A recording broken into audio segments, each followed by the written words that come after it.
कोई काला सा आदमी उघाड़े शरीर में कुल्हाड़ी चला रहा है। एक बैल लंगड़ा हुआ पड़ा है, उस पर कुल्हाड़ी चला रहा था। लंगड़े बैल को काटने मारने के पीछे पड़ा। कसाई धर्मराज ने परीक्षित को कहा था, जब तुम्हारी आंखों से तुम जीवित को सामने कटते हुए देखोगे और मजबूर खड़े हो जाओगे, कुछ नहीं कर पाओगे, तो समझ लेना घोर कलयुग आ चुका है। तो प्यारे पंडाल में आए हुए माता बहनों बंधुओं, आज घोर कलयुग चल रहा है।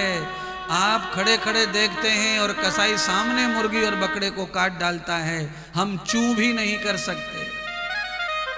कलयुग है, कलयुग है, कलयुग है कहकर छोड़ देते हैं और आगे निकल जाते हैं।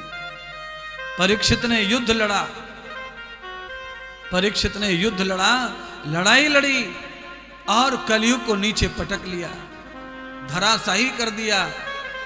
मौत देने पर आ गई, उसने चरण पकड़ के माफी मांग ली।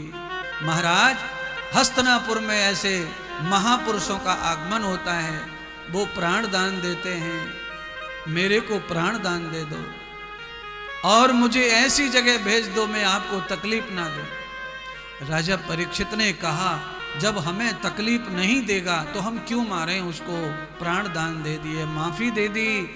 जैसे माफी दी तो कहा, राजा आप तो सबको घर बार देते हो, मुझे भी स्थान प्रदान करो, मैं कहाँ रहूं, आ तो गया हूं। तो राजा से भूल हो गई। राजा ने 4 जगह कलयुग को रहने के लिए बताई।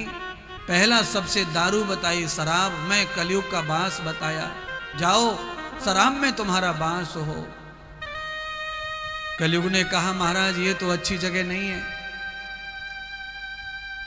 तो कहा, जाओ हिंसा में तुम्हारा बास हो।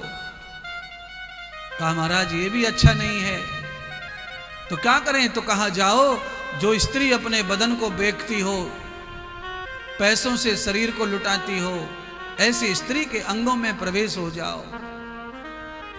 कहा, महाराज ये भी अच्छा नहीं है।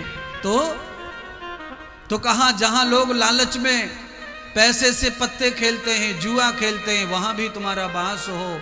तो कहा, महाराज ये भी अच्छी जगह नहीं है, चारों जगह आपने मुझे कोई जगह शांति की नहीं दी, ये तो सब नाश की जगह हैं। तो 5वीं जगह राजा परीक्षित ने कहा कि जाओ तुम्हारा वास सोने में हो जाए।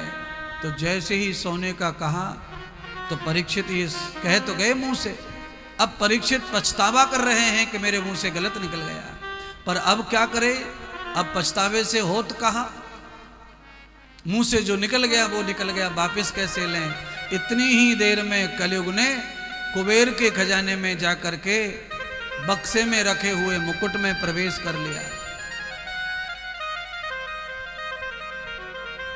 आप घबराना मत, आप ऐसा मत सोचना कि हमारे सबके गले में पड़ा सोना इसी में कलयुग बैठा है ना। कलयुग उस सोने में बैठता है जिस सोने को इधर से उधर से कोर्चा करके जमा किया जाए, उसमें कलयुग रहता है।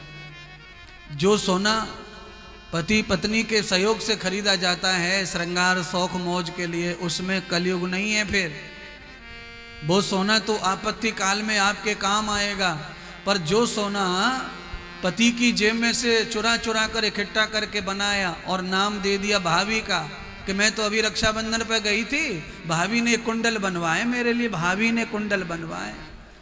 क्योंकि हमारी माताओं को पहले से ही आदत है, मायके से लाएंगी सोना खरीद के। मायके वाला सुनहार बहुत अच्छा लगता है, कुछ कोरचा का और कुछ मम्मी का, दोनों का मिला के पूरा नाम मायके का।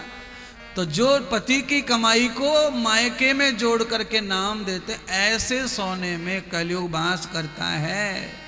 वो सोना जो है सुखदायी नहीं रहेगा, वो दुखदायी रहेगा, वो क्लेश पैदा करेगा और हमेशा आपको झूठ झूठ झूठ झूठ ही बोलना पड़ेगा। इसीलिए सोने में कलयुग तो है, पर कौन से सोने में, ये सवाल था, इसीलिए मैंने उसे क्लियर कर दिया है। आप सबके सामने अपने हाथ पैर की मेहनत से खूब सोना खरीदो, कितना भी खरीदो, सोना तो सबसे खरा होता है। अब सोने में कली का प्रवेश है, कलयुग का प्रवेश है। राजा हस्तिनापुर पहुंचे, कुछ कुबेर का खजाना खोला, बक्सा खोला, मुकुट उठाया और सिर पे पधरा लिया।